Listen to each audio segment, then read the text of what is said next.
छत्तीसगढ़ में खाकी कटघरे में है। अपराधियों के हौसले बुलंद है और सिस्टम पर सवाल लगातार गहरे होते जा रहे हैं।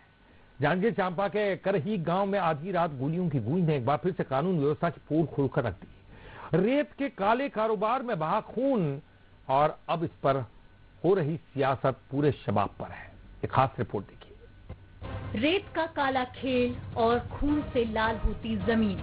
जांजगीर चांपा के करही गांव में आधी रात को 3 नकाबपोश बदमाश घर में घुसे और सो रहे 2 सगे भाइयों पर ताबड़तोड़ फायरिंग कर दी।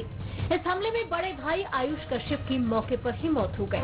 वहीं छोटा भाई आशुतोष कश्यप गंभीर रूप से घायल हो गया। रात करीब 12:30 बजे हुए इस वारदात ने पूरे इलाके में दहशत फैला दी। कश्यप परिवार सालों से कांग्रेस से जुड़ा है। सूचना मिलते ही पुलिस महकमे में हड़कंप मच गया। प्रभारी SP Nivedita Pal, additional SP Umesh Kashyap cyber और फॉरेंसिक की टीम के साथ मौके पर पहुंचे।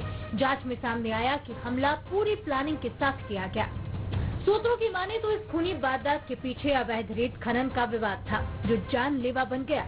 ये पहली घटना नहीं है। रेत के काले कारोबार ने पहले भी कई बार खून बहाया है। करीब 8 महीने पहले इसी इलाके में रेत विवाद को लेकर उप सरपंच की हत्या की गई थी। सवाल बड़ा है, क्या जांजगीर में रेत माफिया का खूनी खेल बेलगाम हो चुका है? क्या सिस्टम इसे रोकने में पूरी तरह से फेल साबित हो रहा है? घटना के बाद सियासत भी गर्मा गई और कांग्रेस ने कानून व्यवस्था को लेकर सीधा हमला बोला। कांग्रेस का आरोप है कि प्रदेश में अपराध बढ़ रहे हैं और अवैध रेत का कारोबार लगातार संरक्षण में चल रहा है। रेत माफिया पूरी तरह से सक्रिय है। जब से ये 2.5 साल से भारतीय जनता पार्टी की सरकार बनी है, बिल्कुल बड़े पैमाने पर प्रदेश की कोई नदियां नहीं बचे हैं जहां पर अवैध उत्खनन न हो रहा हो, कोई जिले नहीं बचे हैं। और आज लगभग बिना प्रशासन के संरक्षण के ये संभव ही नहीं है। और प्रशासन का संरक्षण का मतलब शासन का संरक्षण। सरकार पूरी तरह से अपनी नैतिक जिम्मेदारी खो चुकी है। प्रदेश में जंगल राज चल रहा है। बस्तर में चाकूबाजी और अंबिकापुर में सरेआम आपराधिक घटनाएं, रायपुर सुरक्षित नहीं है, जांजगीर में सरेआम गोली।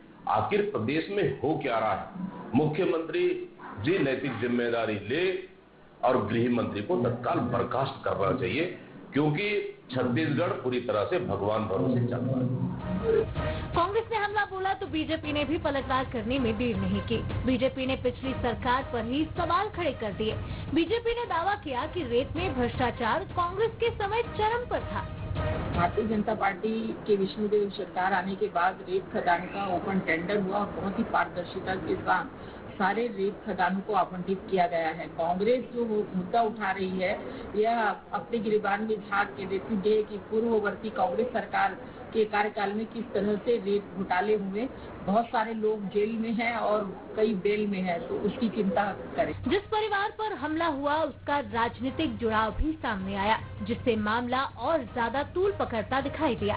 करही गोलीकांड ने एक बार फिर से साफ कर दिया है कि जांजगीर में खूनी खेल जारी है और क्राइम के सामने सिस्टम कहीं न कहीं फेल नजर आ रहा है।